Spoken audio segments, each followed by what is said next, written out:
తెలంగాణ రాష్ట్రంలో గత 10 సంవత్సరాలలో జరిగిన నిర్ణయాలు నడిచిన విధానం మీరు కళ్ళతో చూసింది.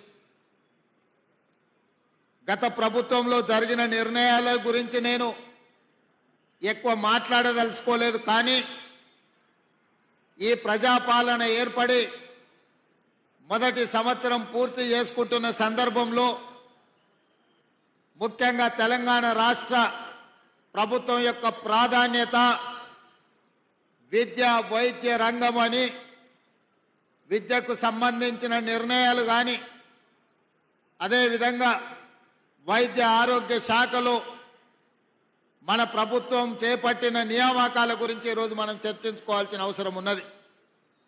ప్రధానంగా పారామెడికల్ సిబ్బంది నుంచి మొదలు పెడితే 7,750 మందిని అధికారంలోకి వచ్చిన తొలి నాళ్లలోనే ఎల్బీ స్టేడియంలో వాళ్ళకు నియామక పత్రాలు అందజేసి సుదీర్ఘ కాలంగా ఒక దశాబ్ద కాలం నియామకాలు లేకపోవడం వల్ల నిరాశ నిర్లిప్తతతో ఒక దశలో కొంతమంది ఆత్మహత్యలే శరణ్యం అనుకుంటున్న సందర్భంలో ప్రజలు ఎన్నుకున్న ప్రభుత్వం ప్రజా ప్రయోజన కార్యక్రమాలు చేపట్టాలని ఎల్బీ స్టేడియం వేదికగా 7,750 మంది వైద్య ఆరోగ్య సిబ్బందిని నియమించడమే కాకుండా ఇంకా 6,496 ఖాళీలను భర్తీ చేయడానికి పరీక్షలు పూర్తి చేసి తొందరలోనే ఇంకొక 6,500 మంది ఈరోజు వైద్య ఆరోగ్య శాఖలో నియమించాలని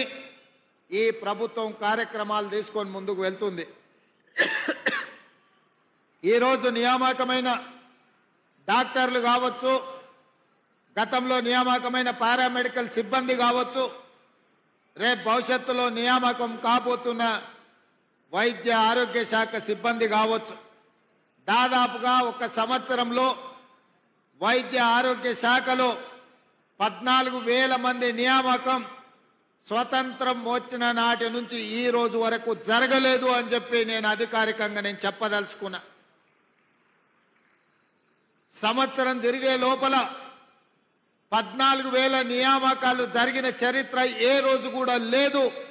ఈ రోజు ఇంత అద్భుతంగా ఈ శాఖలో నిర్ణయాలు తీసుకున్నామంటే మీ శాఖ మంత్రివర్యులు పెద్దలు దామోదర్ రాజ నరసింహ గారు నేను చెప్పినట్టుగా బై ఎడ్యుకేషన్ వారి ఇంజనీరు, బై నేచర్ వారి డాక్టర్ కాబట్టి మీ సమస్యల్ని అవగాహన చేసుకుని నా దగ్గరకు వచ్చి ముఖ్యమంత్రిగా మీరు నిర్ణయాలు చేయాల్సిందే, నాకు సంతకాలు పెట్టాల్సిందే.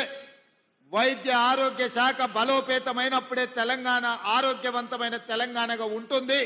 ఈ తెలంగాణ రాష్ట్రాన్ని ఆరోగ్య తెలంగాణగా మార్చడానికి మీరు అన్ని అనుమతులు ఇవ్వాల్సిందే అని చెప్పి వారు ఎంబడిబడి పనులన్నిటిని కూడా ప్రభుత్వం నుంచి సాధించుకున్నారు. అక్కడ ఆర్థిక శాఖ అనుమతులు, ఇక్కడ ముఖ్యమంత్రి కార్యాలయ అనుమతులు తీసుకొని మీ కాలేజీలు కానీ గత ప్రభుత్వం జీవోల ద్వారా 8 మెడికల్ కాలేజీలను ఇచ్చి ఎలాంటి వసతులు ఏర్పాటు చేయకపోవడం వల్ల కేంద్ర ప్రభుత్వం డాక్టర్ల అడ్మిషన్లు చేయడానికి అభ్యంతరాలు పెడితే వారు ప్రత్యేకమైన శ్రద్ధ కనపరిచి కేంద్ర ప్రభుత్వంతో మాట్లాడి తన వైద్య శాఖలో ఉన్న అధికారులను అందరినీ కూడా సమన్వయం చేసుకొని ఈరోజు ఆ కాలేజీల అన్నిట్లలో అడ్మిషన్లు సాధించడం ద్వారా దేశంలోనే అత్యధికంగా డాక్టర్లను అందించే రాష్ట్రంగా తెలంగాణని తీర్చిదిద్దాలని వారు చేస్తున్న కృషిని ఈరోజు మీరందరూ చప్పట్ల ద్వారా వారిని అభినందించాల్సిన అవసరం ఉన్నది.